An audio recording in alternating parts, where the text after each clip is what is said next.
വറുത്തെടുക്കുക. കുരുമുളക് മസാലയ്ക്ക് വേണ്ടി ഇതായിട്ടുണ്ട്.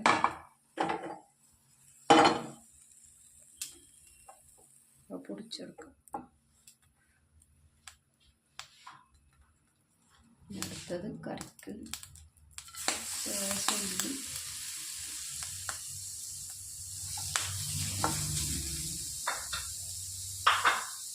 ഉള്ളി,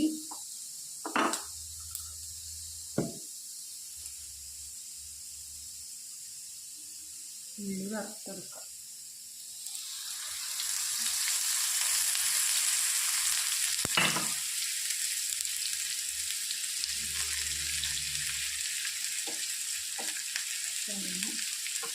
വറുത്തെടുക്കണം. ഉള്ളി നല്ല പൊരിഞ്ഞ് വന്നിട്ടുണ്ട്. ഇതൊന്നാക്കാം.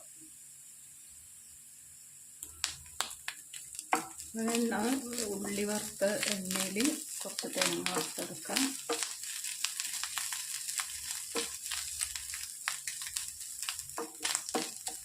വലിയ മുളക് മാത്രമല്ലേ വറുത്തിട്ടുള്ളൂ.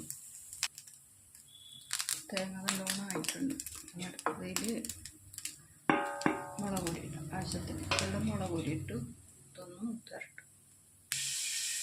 ആദ്യം ചട്ടി വെച്ചു കറി വെക്കാൻ വേണ്ടിയിട്ട് അതിൽ കുറച്ച് ഉള്ളി വഴറ്റാൻ വേണ്ടിയിട്ട് വെച്ചിട്ടുണ്ട്. ഒന്ന് വാടി വരട്ടും.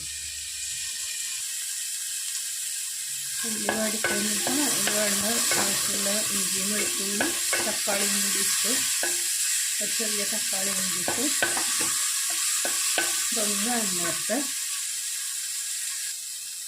എന്നിട്ട് നമ്മൾ കറിക്ക് വേണ്ട ചിക്കൻ കഷ്ണം ഇല്ലേ, മഞ്ഞൾ പെരക്കിയത്, ആ മല്ലി മുളകെല്ലാം കൂടെ വറുത്തതും അതിൻ്റെ ഒക്കെ പൊടി കൊടുത്തിട്ട് ഉപ്പും മഞ്ഞൾപ്പൊടി പെരക്കി വെക്കും. ആദ്യം മഞ്ഞൾ മാത്രമേ പെരക്കി വെക്കും. പിന്നെ പൊടികൾ വറുത്ത് അതൊന്ന് കൂട്ടി നല്ലോണം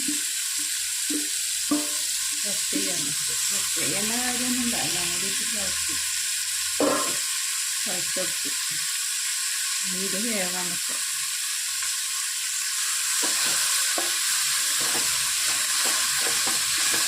ഇതിലേക്ക് ആവശ്യമുള്ള ലേശം വെള്ളം ഒഴിച്ച് വേവാം.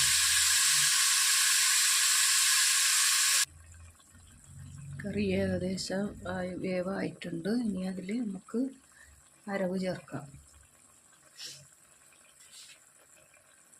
വറുത്തത് കഴിഞ്ഞ് മസാലപ്പൊടി അതെല്ലാം ഉണ്ടല്ലോ, മല്ലി കുരുമുളകെല്ലാം കൂടി വറുത്തത്, കുരുമുളകും ജീരകം എല്ലാം കൂടി വറുത്തത്, തേങ്ങ എല്ലാം കൂടി ഇട്ടിട്ടുള്ള മസാല അരച്ചത് അത് നമുക്ക് ചേർത്ത് കൊടുക്കാം.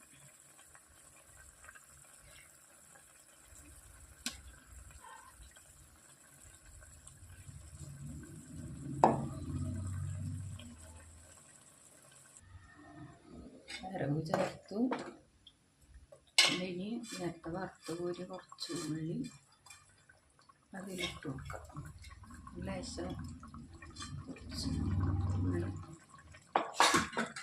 ഈ വറുത്ത് കോരിയത് അതും ചേർത്ത്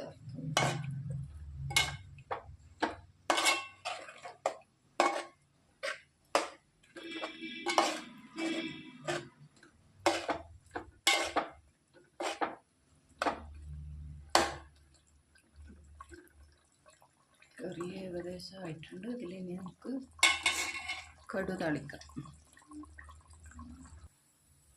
കറിക്ക് വേണ്ട കടുക് താളിക്കാം. ഇനി കറി ആയില്ല. മസാല ഇതെല്ലാം ഇത് മല്ലിയെല്ലാം വറുത്ത് മല്ലിയിൽ കുരുമുളക്, പട്ട, ജീരകം, നല്ല ജീരകം, ഉലുവ എല്ലാം കൂടിയിട്ട് വറുത്ത് മാറ്റി തേങ്ങയും വറുത്ത് മുളകും കുരുമുളകും ഇട്ട് എല്ലാം കൂടി വറുത്ത് മാറ്റി മസാലയിൽ അരച്ച് വെള്ളം തൊടാണ്ട് അരച്ചെടുത്ത് അരച്ചിട്ട് ഇതിൽ വറുത്തിട്ട് കറിയിൽ നിന്ന് കപ്പ് താളിച്ച്